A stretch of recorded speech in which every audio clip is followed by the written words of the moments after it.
Hello everybody, it's Wyvern here with another bit of Total War Warhammer 2 quick match gameplay. This time around we are on the Twisted Glade playing as the Greenskins against the forces of Brettonians. So this was a bit of a requested matchup from David the White Lizard, so I do try to do requests every now and then. And so here we are with Greenskins. I don't play them all that often, but they are definitely a bit of a ridiculous and fun faction. I think that in the Brettonian matchup they've actually got a bit of a decent spot. They've got a lot of counters to what Brettonian can normally bring to the table, especially with Wa. If you're able to get sort of snares with your nasty skulker, stuff like that, they can be very potent. So in this situation, I only brought one hero or one lord. I know a lot of people are fond of doing sort of hero mobs, but I decided to bring Wartsag. He does have Effigy of the Git, which is wonderful against Brettonian cavalry, but also, of course, against their lords and just for doing damage. Wa, get back here, Foot of Gork, here we go. And Fists of Gork. Fists of Gork being great because it doesn't just provide that melee attack and melee defense, but also gives you magic damage, which against Brettonian cav, especially their top tier elite cav, is very, very potent. I also did bring the Bone with Staff, providing extra melee attack and charge bonus, as well as a Squiggly Beast, of course, for that extra recharge rate. Wartsag's Revenge, because I figured my opponent would have a caster, and Warpaint of Wartsag, which, while not particularly great, is also pretty cheap. My front line here, pretty small, but pretty elite. 3 units of Savage Orc Big Guns, as well as a single unit of Black Orcs anchoring things in the center. The Savage Orc Big Guns, of course, can tear through cavalry relatively efficiently. Even Brettonian heavy cav with 90-ish armor, they'll do rather well. And of course, Black Orcs just a great anchor unit that's really, really hard to kill and break. Second line, Savage Orc Airboys. This is a unit I really actually like. I kind of prefer them to the Goblins just because they're more flexible and they're much more capable of defending themselves. Oftentimes you'll find that a single Wind Blast can destroy a unit of Night Goblin Archers, especially the Rusty Airs. Or you'll find that a single cavalry charge will just rout them or break them and destroy them. Sort of backline harass, like say Mounted Yeomen, are actually a nightmare for Night Goblins, or Goblins, whereas Savage Orc Airboys can just beat the snot out of them in close quarters. So I like these guys. I think they're pretty solid. You can see that their charge bonus is 13 and weapon strength is 38. Definitely not to be messed around with. Single unit Nasty Skulkers to provide that smoke bomb and snare. The Arachnarok Queen to provide some backline suppression to kind of help bog cavalry down with her Spiderling summons or block enemy cavalry off from charging in. Stuff like that. I've found her to be very, very nifty. And of course, Brettonian does struggle against large single model entities. That's why the Lizardmen and the Chaos matchups are both rather difficult for him. And I think in this situation, you can also make it hard with the Arachnarok Queen. Finally, in the back, we do have the Broken Tusk Mob, who once again I think are a really solid pick. They've got decent armor, unlike the other Greenskin Cavalry, which is important against Brettonian. Brettonian has very high DPS on their cav, but they don't necessarily have the greatest AP. Questing Knights aren't necessarily that common, so if you can kind of bog them down with Broken Tusk Mob, with these guys, you can usually trade okay, just because they've got decent armor and they've got better melee stats.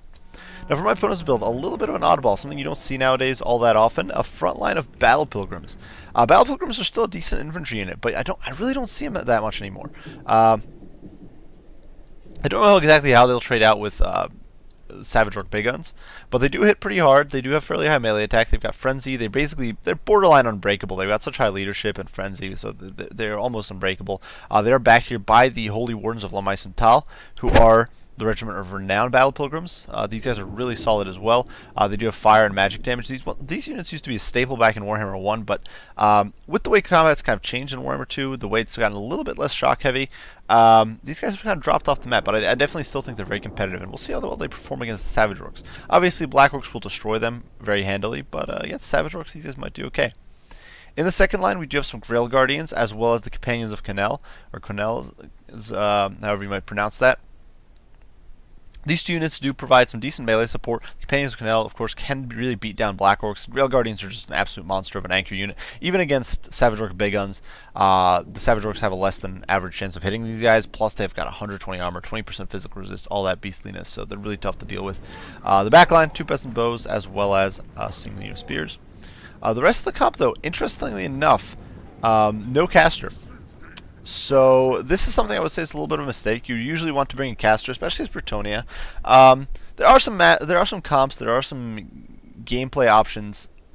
If you've got something specific in mind, you can sometimes get away without a caster. I'm not in the camp that you always have to have a caster, but in general you should. I definitely think you should in this case. So the fact that my opponent doesn't have a caster is going to be a little bit of a problem, I think. He does have Lewin up in the air, who is maxed out. He's got everything, his shield, his sword, of course the beloved sun, and all the regen and all that sort of stuff. And then 2 more cavalry units here on the flank, the Knights of the Lionheart, as well as some Grail Knights. So basically the poor man's Grail Knights here, which is the Knights of the Lionhearted. They do cause fear, however, which is a little better than Grail Knights in that sense. But otherwise, they actually have better melee defense than Grail Knights, but Grail Knights are in general definitely still better. You can see we are simply closing in. I figured I could probably just push in onto my opponent, just kind of apply some pressure immediately. You can see we're trying to get our Savage Orcs into range. Savage Orcs trade surprisingly well, but unfortunately here they're going to be struggling to hit. We are trying to target down the Wardens along my Centel, but it's not really working. Savage Orc Air Boys are surprisingly tanky against enemy shooting because they do have that 25% missile resist.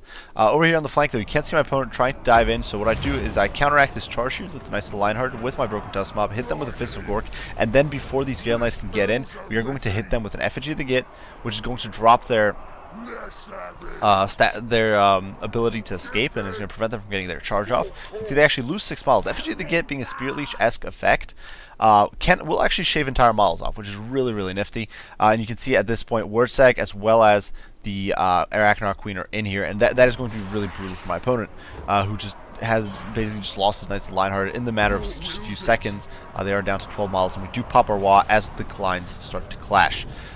Usually you want to make sure your opponent has actually sort of started fighting you. One of the big mistakes I sometimes see people make is they pop WAP prematurely. Their opponent just backs off for a little bit, and even if you make the orc waste like half their WA, they'll oftentimes they aren't really able to capitalize and push through in the process. So you always want to make sure you're guaranteed contact before you pop the WA. Also, if you're looking for counters to the wall, trying to stagger out the contact, trying to spread out the fight is definitely a good way of doing so. Regardless, here in the pits, you can see Wurtzag and the Arachnar Queen doing great, chewing through these Grail Knights, but unfortunately the Broken Tusk Mobs do get terrified by the recharge from King Louis, who, as you can see, doing pretty well for himself. And of course, it's important to keep in mind that with this sort of Perone active, we're definitely going to be taking more damage. Wurtzag doesn't have much defense to begin with.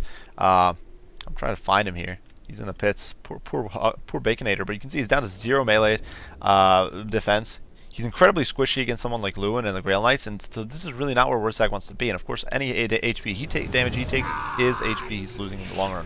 Unfortunately for my opponent, though, the Grail Knights do get snagged by a smoke bomb here, and those Nasty Skulkers are in, and I did chevron up the Nasty Skulkers a whole bunch, which is going to put their melee attack up a whole bunch. You can see they're right now up to 76 with Eurego active, as well as I think Opportunist Murder, and they are going to be able to absolutely take these Grail Knights to Pound Town. So my opponent taking massive casualties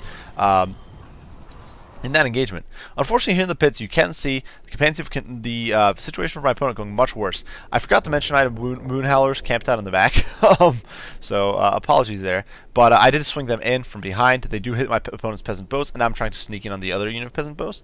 And you can see the Battle Pilgrims just do not trade well with Savage Orcs at all. The only place where they do well here is the Holy Wardens of Lamai Sontal, who destroyed the Savage Orc Big Guns not handily, but reasonably well, and they are cheaper, so definitely a cost-efficient trade. So maybe I'm wrong. Maybe it's just that these guys got kind of bogged down on some other units around them. I'm not entirely sure, but it looks like they got a lot of kills before going down. Regardless, the Holy Wardens did a good job there.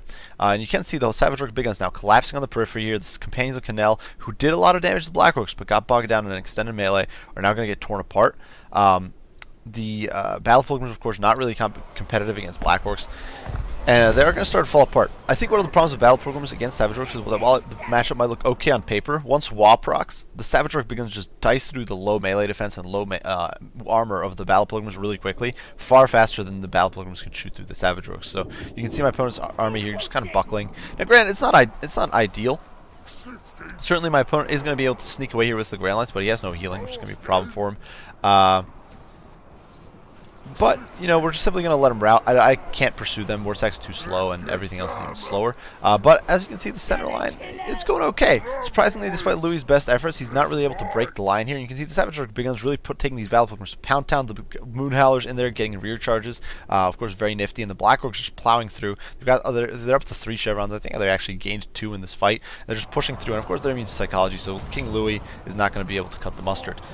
My opponent here does have some Spearmen at Arms, so we're going to try to plug the gap, but really against Black Orcs, that's not where they want to be in life.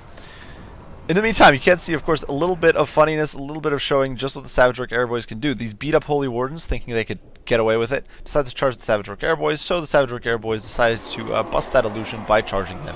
I actually ordered the counter charge, and you can see they're just dicing through these guys. None of their Jedi tricks are working, and you can see that guy just getting decapitated as his fancy little sword goes out. And Savage Orcs definitely showing their mettle here in this protracted engagement, or not in this protracted engagement, but in this melee engagement. My opponent does get a meaty little charge in here with the Grail Knights, which is going to be a bit of a problem, but Savage Orc Big Guns are on standby, and you can see here in the pits where Louis did force a terror out, we are going to have these nasty Skulkers, we are going to have Word Sag, all diving in to provide support, and the Grail Guardians have just taken such a pounding, they're not really going to be able to deal with it. This is why you always want a caster, I think, just to bring healing for your elite cav. You can see now in the pits with despite all their buffs, the Grail Guardians are going to get torn apart. Slowly but surely, they're going to get whittled down. Nasty Skulkers. One of the cool things with Nasty Skulkers is there's just so many of them. It's similar to how Stormvermin beat much more elite infantry, or not much more elite, but Stormvermin beat infantry of comparable stats just because there's more of them hitting. So say Chaos Warriors, which they are cheaper, granted, than Stormvermin, so don't get me wrong there, but they do lose. Similar to that, Nasty Skulkers can get a lot of value just from the fact that they have a lot of numbers, so they've got a lot of models in base contact. So they've got a much higher chance of hit overall. So you can see the poor Grail Guardians there just being routed off. The Grail Knights made a little bit of a concerted effort here, but are now getting cut off and kind of got massacred here in the pits. And the Arrow Boys, you know, they're still around kicking, and Louis wasn't able to shut them down, at which point my opponent's army is simply going to shatter and rout. And you can see the Black Orcs there, still merrily chewing their way through all those troops. Now, I do think this is a fair. If you're going against, honestly, if you're going against Bretonnia, this is a pretty competitive build as far as Greenskins are concerned. You've got your anti-large in quite a few forms. You've got some snares between Wurzag and the Nasty Skulkers. You've got some range pressure, especially if your opponent goes heavy on mounted yeomen, which you sometimes see. It could be very devastating to this sort of build. These guys can sort of zone them off and help you protect yourself. Wolf Riders, Moonhowlers especially, I find to be absolutely stellar in this matchup because you can get them on the backline, have them shut down Peasant Bows, and destroy your opponent's ability to shoot you down. Peasant Bows are one of those most, I think, underestimated units in some ways because they're a pretty terrible unit in paper, but their raw arrow damage, their raw damage per hit is actually pretty high, and they're perfectly comparable with other archer units in that sense, and they're cheaper. So you can get a lot of value out of Peasant Bows, so you definitely want something to shut them down. Moonhowlers are great for that. Broken Dust Mop doing pretty well. They are a little more expensive than the Knights of the Lionheart, but in all, they did take on the Knights, and they did take on the Grail Knights to an extent. So they definitely, I think, paid for themselves. Same with the Ragnarok Queen doing an amazing job. Definitely Ragnarok Spiders, and perhaps you don't necessarily need the Queen. I just like her for the disruption you can get out of her Spiderlings, but the Ragnarok Spiders in general are so very potent in this matchup. For my opponent's build, my main critique would be the over-reliance on infantry. Now, this is not an elite infantry corps by any standards or any stretch of the imagination. As far as any faction is really concerned, but as far as Bretonnia is concerned, this is definitely a bit more expensive of an infantry corps than you need or than you necessarily want. This is like 1,800, you're looking at like 2,400, you're looking at like 3,000 gold spent on infantry here, which unfortunately cannot hold up really to Savage Orcs. You can see these guys all did well. The only unit that didn't do amazing was the guys that got bogged down fighting Grail Guardians, which is to be expected. They still racked up 57 kills, massacred the Battle Pilgrims, and really put a dent in the Grail Guardians. So, and I think some of their kills on the Battle Pilgrims were getting kind of snatched away by the other Savage Orc big guns. So, and the Black Orcs, of course, just destroy you. And especially with WoW proc, your front line is going to go down like a 9-pin. So in my opinion, it's better to invest in Men-at-Arms who are cheaper, will still provide you with a front line.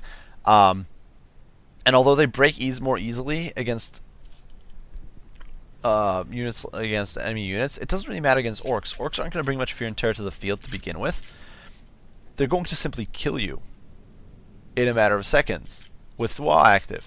So if you just need to hold against a WoW, Men-at-Arms with Sword and Board is going to hold longer than Battle Pilgrims because both units are just going to get annihilated. It doesn't really matter. They're going to get slaughtered. The only little bit of a difference is in damage returned, but most of your damage should be coming from your cav and your archers. You can see the Spearmen Armors actually raked in a decent amount of kills, most likely because they jabbed to death the Moonhowlers. Obviously, I doubt they did much to the Black Orcs. Louis, now this is another thing. I personally don't think Lewin's that competitive. He's good in a handful of matchups where his melee defense debuff, as well as his innate healing and his AP, are incredibly useful. But in general, the Fan Enchantress is simply better because she provides you with constant source of healing. She's got those bombardments. She's got that constant Mortis Engine drain effect. Against Greenskins in particular, you do not need a lot of melee defense debuffs. This is what King Lewin's basically entire gimmick, or one of his huge gimmicks, is the fact that he can dive in and he's got all these debuffs. You don't need that against Greenskins. Greenskins already have terrible melee defense. You're not going to help your case really by dropping it further. Now, sure, Fear and Terror is great, but if you're going to go for Fear and Terror, I'd almost say go for a Green Knight and bring Fan Enchantress along with him. You'll get, I think, much better value that way. That's my personal take on it. For the Cavalry contingent, honestly not bad given how much he invested into the Infantry Corps. The biggest problem here also was no caster. I would have dropped a unit of Battle Pilgrims. I would have probably dropped all these Battle Pilgrims, but if I was looking to get a caster in here, I would probably drop the unit of Battle Pilgrims and try to cram in like a Lore of Life Mage. Even with just an Earthblood and Regrowth and nothing else, she would have still been a decent addition. Would have been able to heal those Knights up, keep them competitive, because that spell power and the engagement between the Nasty Skulkers, Wartsag, the Broken Tusk Mop, and Arachnar Queen against the Grail Knights, Knights of the Lionheart, and Lewin was very heavily influenced by Wartsag's spells.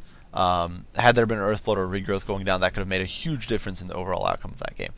Regardless, good game to my opponent, the Popo here, so we took down the Popo. Regardless, great game. I do hope you guys enjoyed the video. If you did, be sure to leave a like and subscribe below. If you have not already, I do appreciate every bit of support you guys give me. If you have any comments, any criticism, as usual, open to hearing whatever you guys have to say. If you've got anything to share, anything you'd like to mention, be sure to post it down, and I'll respond as soon as I'm able.